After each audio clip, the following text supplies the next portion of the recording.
Hello students, welcome once again. Yesterday we revised the 1.2 an encounter of special kind. Today we are going to revise a poem 1.3 Basketful of Moonlight.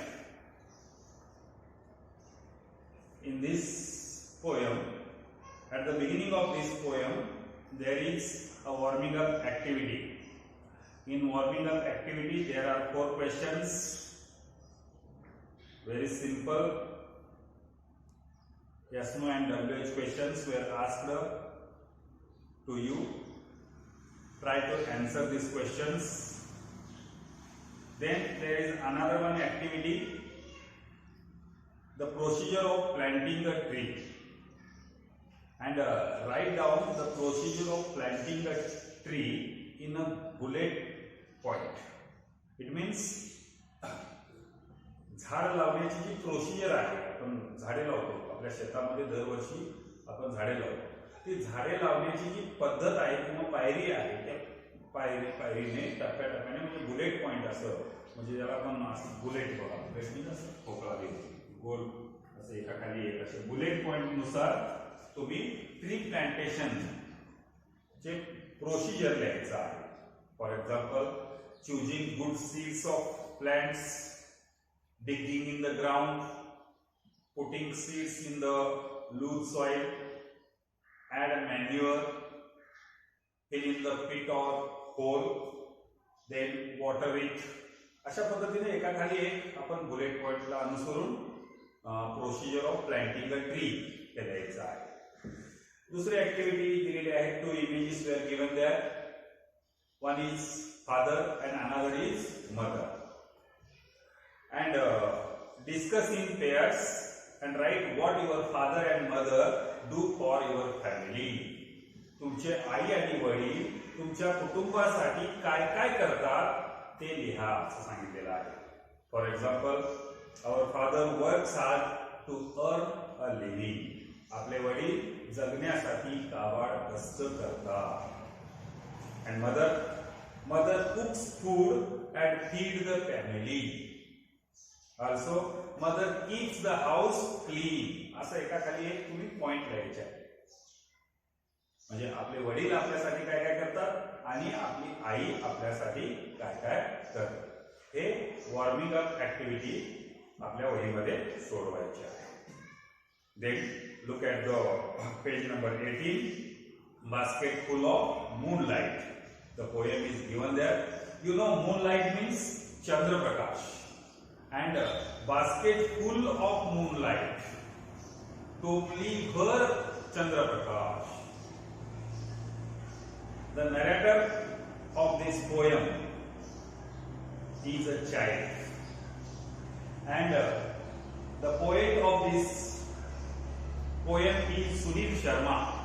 This poem is translated from a Dogri language. Sunil Sharma translated this poem from a Dogri language. The narrator or the speaker of this poem is a child who urges to the moon. Means the child is requesting to the moon. The child is praying to the moon. Read the poem very carefully. O moon, give me moonlight, basketful or 2 basketful with seeds of moonlight. बघा, तो चंद्राला उद्देशून he is addressing to the moon that give him the moonlight, basketful, 1 or 2 basketful of moonlight with seeds of moonlight. Seeds means बियाणे. चंद्रप्रकाशाचे बियाण्याची टोपली, 1 किंवा 2 टोपलीभर असं त्याला चंद्रप्रकाशाचे बियाणे मागतोय तो चंद्राकडे. Why? Because his city is very far from his village is very far from the city, and at the side of the road there is no lights.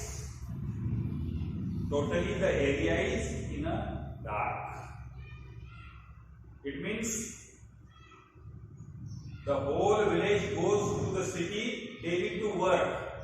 It means the people in the village goes to the city to work for their living, and they comes at the evening very late, and at the time of their returning there is full of darkness, and at the path of his village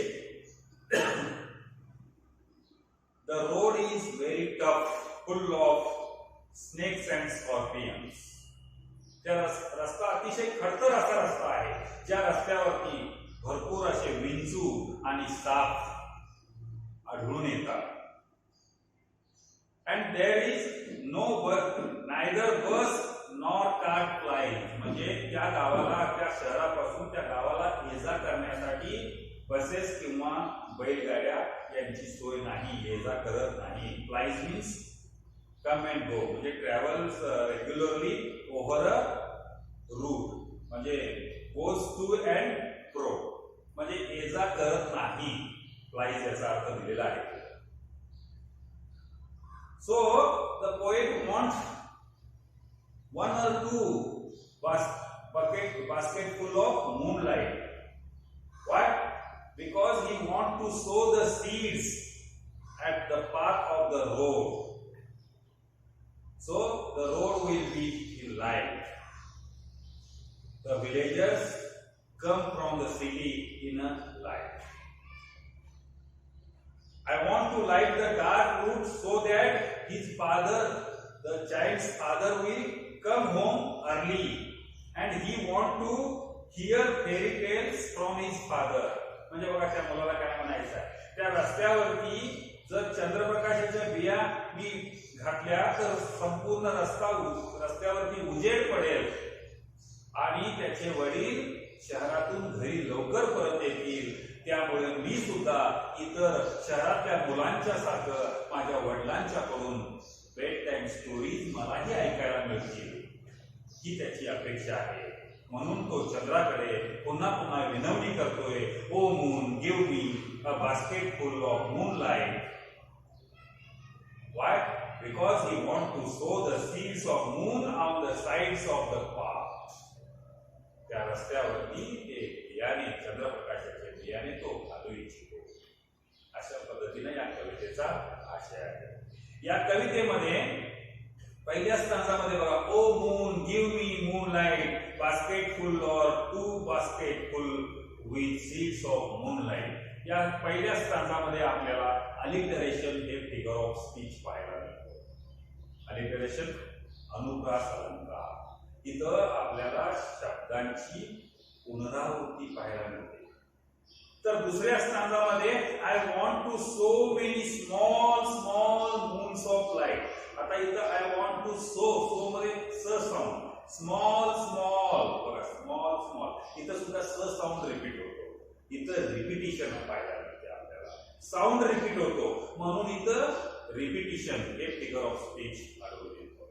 तर पहिल्या कडव्यामध्ये आपल्याला words repeat होतात, म्हणजे moon, moonlight, basketful or two basketful with seeds of moonlight. इथं moonlight हे word repeat झालेलं आहे म्हणून इथं आपल्याला अलिटरेशन हे अलंकार आपल्याला पाहायला मिळतं. तर दुसऱ्या स्थानामध्ये साऊंड रिपीट होतो म्हणून तिथं रिपिटेशन हे अलंकार आपल्याला पाहायला मिळतं. अशा पद्धतीने या कवितेचा आशय आहे. इथं या कवितेचा जो निवेदक आहे तो चाइल्ड आहे, म्हणजे मूल आहे. जो मूल चंद्राला विनवणी करतोय की त्याला चंद्रप्रकाशाच्या बियाणे हवे आहे, हे या ठिकाणी तो पुन्हा पुन्हा विनवणी करतोय. ती लाईन इथं आपल्याला पुन्हा पुन्हा कवितेमध्ये रिपीट झालेली पाहायला मिळते. या कवितेवरचे जे इंग्लिश वर्कशॉप आहे त्या वर्कशॉपमध्ये बघा, पहिली ऍक्टिव्हिटी आहे complete the sentences with the help of the poem. जी दिलेली विधाने आहेत ती विधाने कवितेच्या सहाय्याने पूर्ण करायची आहेत. म्हणजे आपल्याला कवितेच्या ओळी अर्ध्या दिलेल्या त्या पुढं कंप्लीट करायच्या आहे. दुसरी ऍक्टिव्हिटी आहे write down the describing words used for the following nouns. आता इथं काही नामांचं वर्णन करण्यासाठी काही डिस्क्रायबिंग वर्ड्स कवितेमध्ये आलेले आहेत. उदाहरणादाखल मून्स, मूनचं वर्णन करण्यासाठी बास्केट फुल ऑफ मूनलाइट वगैरे दिलेलं आहे. किंवा रूट कसा होता, रूट अतिशय टफ होता, म्हणजे रूट वर्णन करण्यासाठी टफ हा शब्द वापरलेला आहे. टफ रूट म्हणून डिस्क्राइबिंग वर्ड काय झाला, टफ. तर अशा पद्धतीने आपण डिस्क्राइबिंग वर्ड्स त्या नामाला शोधून लिहायचे आहे. तिसरी ऍक्टिव्हिटी आहे, the child in the poem wants to solve the problem of the village. How can the child solve them with the following विशेष. तो खालील विशेषणे म्हणजे शुभेच्छा देऊन कशा पद्धतीने त्या गावकऱ्यांच्या समस्या सोडवू इच्छितो ते इथं दिलेलं आहे. ते 2 प्रश्न दिले, त्या प्रश्नांची उत्तरे तुम्ही तुमच्या वहीमध्ये लिहायची आहे. त्यानंतर चौथी ऍक्टिव्हिटी आहे, pick out and write the lines from the poem that prove the following. इथं 3 ABC असे 3 ओळी दिले. Father reaches home late after dark हे विधान आहे. हे विधान सांगणार कवितेमध्ये कोणती ओळ आलेली आहे अशी 3 विधानं दिली. ती विधानं प्रूव्ह करण्यासाठी, सिद्ध करण्यासाठी कवितेमध्ये कोणत्या ओळी आलेल्या आहेत त्या ओळी त्या विधानासमोर लिहायच्या आहेत. त्यानंतर 5वी ऍक्टिव्हिटी आहे, write as many words as you can using ful as suffix. आता आपलं सफिक्स माहित आहे की मूळ शब्दानंतर, बेस्ट वर्ड म्हणतो आपण, मूळ शब्दानंतर काही अक्षर लागून नवीन शब्द तयार होतो त्याला आपण सफिक्स म्हणतो. या कवितेमध्ये बघा, आता बास्केट हा शब्द आहे, या बास्केटला काही अक्षरं जोडली गेलेली आहेत. फुल ही अक्षरं जोडली गेलेली आहेत. बास्केटला काही अक्षरं जोडून बास्केट फुल हा नवीन शब्द तयार झालेला आहे, म्हणून इथं ते फुल हे सफिक्स म्हणून वापरलेलं आहे. अशा पद्धतीने आणखी कोणते शब्द सफिक्स, फुल हे सफिक्स लावून तयार होतात ती तुम्ही लिहायची आहे. त्यानंतर 6वी ऍक्टिव्हिटी आहे, pick out the examples of alliteration and repetition from the poem. मी मगाशी कवितेच्या एक्सप्लेनेशन तुम्हाला सांगत असताना या कवितेमध्ये अलिटरेशन आणि रिपिटेशनची कोणती उदाहरणं आलेली आहेत ती सांगितलेली आहे. पुन्हा एकदा सांगतो, अलिटरेशन म्हणजे शब्दांची पुनरावृत्ती आणि रिपिटेशन म्हणजे साऊंडचं पुनरावृत्ती, ज्याला आपण इथे small small moons of light, small मध्ये स साऊंड रिपीट झालेला आहे.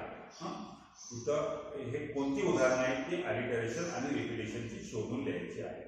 7वी ऍक्टिव्हिटी आहे, write and appreciation of the poem.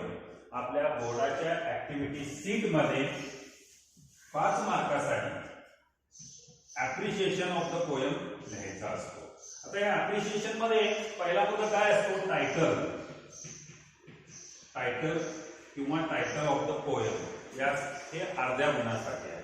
त्यानंतर नेम ऑफ द पोएट,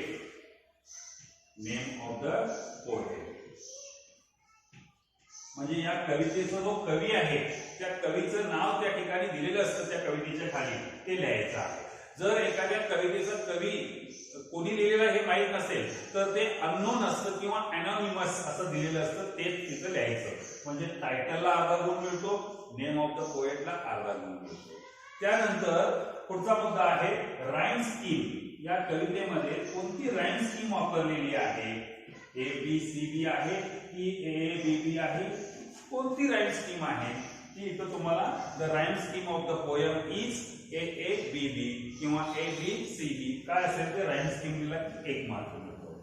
त्यानंतर या कवितेमध्ये फिगर्स ऑफ स्पीच कोणतं वापरलेलं आहे. आता या कवितेमध्ये अलिटरेशन आणि रिपिटेशन हे फिगर्स ऑफ स्पीच वापरलेले आहेत.